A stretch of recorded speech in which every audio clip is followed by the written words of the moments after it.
Hello aspirants. तो आज मैं आप सभी के साथ शेयर करूंगी अपने फेलियर की जर्नी। आप सभी सोच रहे होंगे मैं इतना खुश होकर के बता रही हूँ क्योंकि रो रो कर मेरी आंखों के आंसू वैसे सूख चुके हैं, अकाल पड़ चुका है। तो बिल्कुल शुरू से शुरू करते हैं। चलिए शुरू करते हैं। तो गाइस, जब मैं छोटी थी तो भाई बचपन में तो हर कोई डॉप मार देता है, तो मेरा भी वही सेम सिनेरियो था। मेरा ग्राफ ऐसे राइजिंग ग्राफ की तरह, राइजिंग स्टार की तरह मैं आगे बढ़ रही थी। नर्सरी से लेकर थर्ड क्लास तक I was the topper of my school, जो कोई बड़ी बात नहीं थी। खैर, फिर थर्ड से लेकर फिफ्थ तक भी वही था कि टॉप 10 में तो आ ही जाना होता था। असली बम फटा ज़िंदगी में फ्रॉम क्लास 6 बिकॉज़ सिलेबस बड़ा हो चुका था, स्कूल चेंज, जगह चेंज, सब कुछ चेंज हो गया मेरा। एंड 6 के बाद डाउनफॉल शुरू हो गया टिल क्लास 8। मैं नहीं मानता।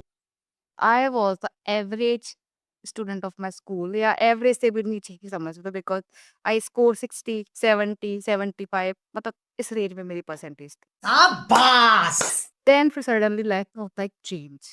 देन 9 से मैं हुई सीरियस कि अब बोर्ड आने वाला है 10th में, और लिटरली मुझे था कि मुझे टॉप करना है। फिर मैं अच्छे से पढ़ाई शुरू करी। मतलब 10th में ये था कि मेरे को हैबिट हो चुकी है 10-10, 12-12 घंटे पढ़ने की, और मुझे पढ़ाई करने में मज़ा आने लगा। I was dam serious. और फिर जब 10th का रिज़ल्ट आया, स्कोर 92%, जो मेरे लिए लिटरली बहुत बड़ी बात थी, बिकॉज़ बिकॉज़ मेरी आज तक कभी 90 परसेंटेज आई नहीं थी, बचपन की बात अलग है।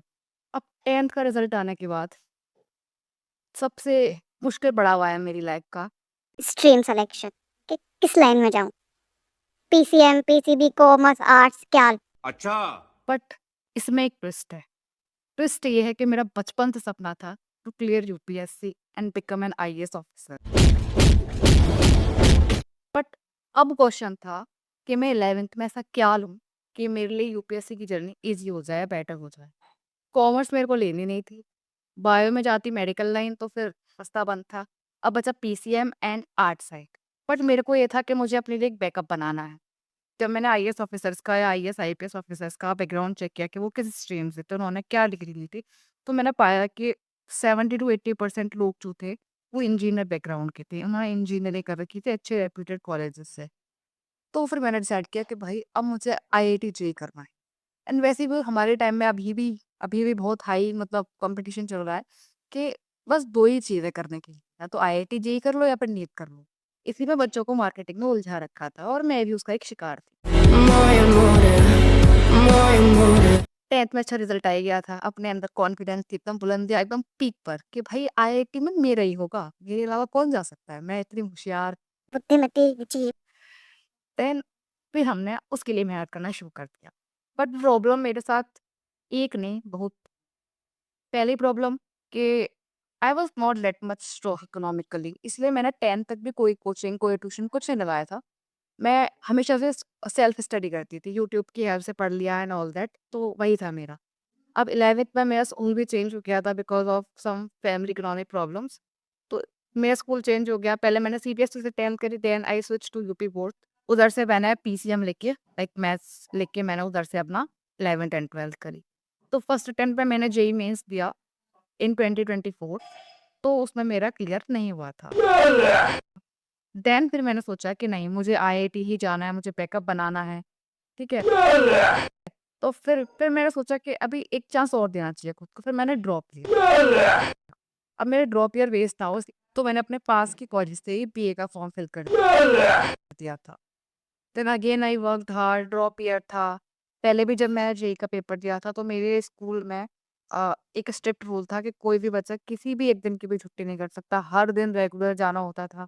उसके साथ मैंने 4-4, 5-5 घंटे स्कूल से आने के बाद पढ़ाई करी। मारो, हमको जिंदा मत छोड़ो सालो। तो नहीं हो पाया मेरा फर्स्ट अटेम्प्ट में JEE.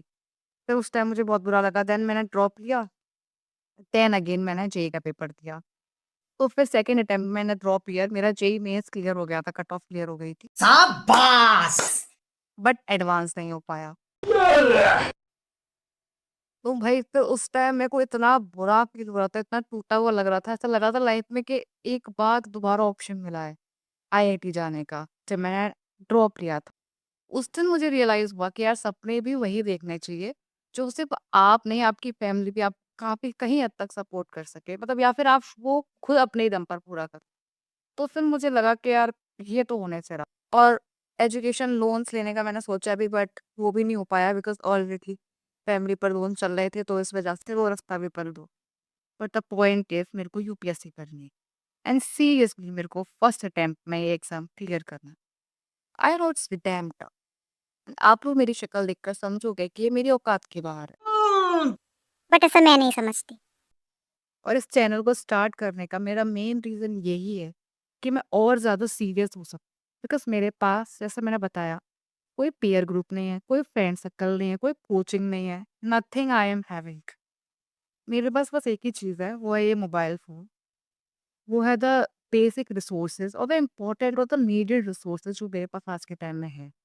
And I think that is enough. अगर हर बैकग्राउंड के लोग सेलेक्ट हो सकते हैं, then why not me and why not he?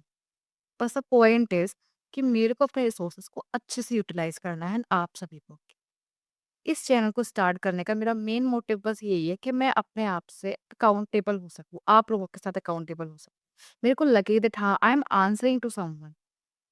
Peoples are watching me, they are watching my journey and that's why I need to be disciplined and focused and consistent. I think मेरे पास अब सिर्फ 365 days ही बचे हैं। ऐसा नहीं है कि यूट्यूब पर रिसोर्सेज़ कम है, यूट्यूब से पढ़ के नहीं हो सकता कुछ भी। But everything on YouTube is scattered and we need to organize it in a proper balanced manner. So from day after tomorrow, I am going to take 365 days challenge and daily means daily. मैंने जो पढ़ा, कैसे पढ़ा, कितना पढ़ा, कहाँ से पढ़ा, क्या पढ़ा, कैसे करना है, हर एक चीज़ I am going to share it on this channel. And आप सब मेरे से एज में डेफिनेटली बड़े हो या फिर मेरे ही एज ग्रुप के हो। So you guys can also support me, guide me because I literally need the guidance. I seriously need the peer group, the valuable peer group जो मेरे को हेल्प कर सके, मैं किसी को हेल्प कर सकूँ and the best way possible I can. So you can comment your suggestions, your guidance. And tomorrow I am going to share my actual roadmap which I am going to follow from day after tomorrow.